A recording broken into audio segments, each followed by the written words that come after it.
بسم اللہ الرحمن الرحیم۔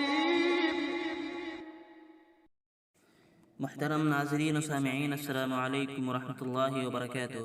ناظرین، اس ویڈیو میں ہم آپ کے سامنے دو اہم خبر پیش کرنے جا رہے ہیں۔ پہلی خبر کا تعلق مادر علمی دارالعلوم دیوبند سے ہے۔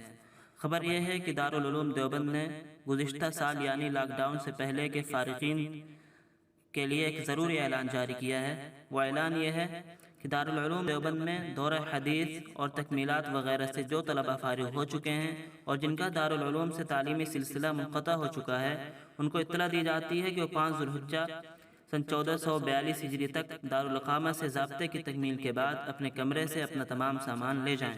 متعینہ تاریخ تک نہ آنے کی صورت میں دارالاقامہ الماریوں کو خالی کرنے پر مجبور ہوگا۔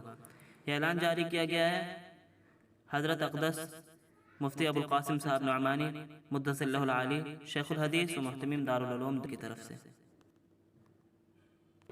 ناظرین، دوسری افسوسناک خبر یہ ہے کہ شہر اونگول کے ایک علاقہ آزاد نگر پیرلا مانیم میں بنیاد رکھی گئی ایک مسجد کو صرف اس لیے منہدم کر دیا گیا کہ اس مسجد کا تعلق عالمی شورا سے ہے۔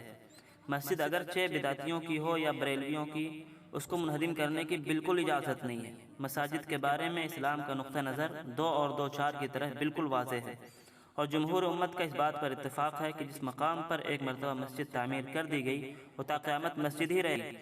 نہ اس کو فروخت کیا جا سکتا ہے اور نہ ہی وہ زمین کسی اور کو تحفے میں دی جا سکتی ہے۔ لیکن ہائے افسوس کہ مولانا سعد کاندھلوی صاحب کے ماننے والوں نے مسجد کو اس لیے منہدم کر دیا کہ اس مسجد کا تعلق عالمی شورا سے ہے۔ اللہ رب العزت امت کو صحیح سمجھتے اور اختلاف کے حدود کو سمجھنے کی توفیق دے اور کٹر بندی سے حفاظت رکھے۔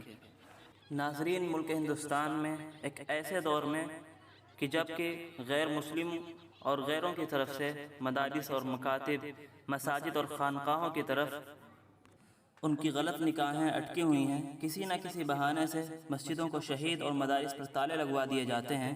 ایسے وقت میں ایک ایسا افسوسناک اور تشویشناک کارنامہ ہماری ہی طرف سے غیروں کے سامنے آئے تو پھر سوچ لیجئے کتنا خطرناک موڑ ہندوستانی مسلمانوں کے سامنے کھڑا ہے۔ اللہ پاک امت کو ہر طرح کے شرور و فتن سے محفوظ فرمائے، آمین۔ ناظرین، ان دونوں خبروں کے تعلق سے آپ کی کیا رائے ہے؟ اپنی رائے کمنٹ میں ضرور لکھیں۔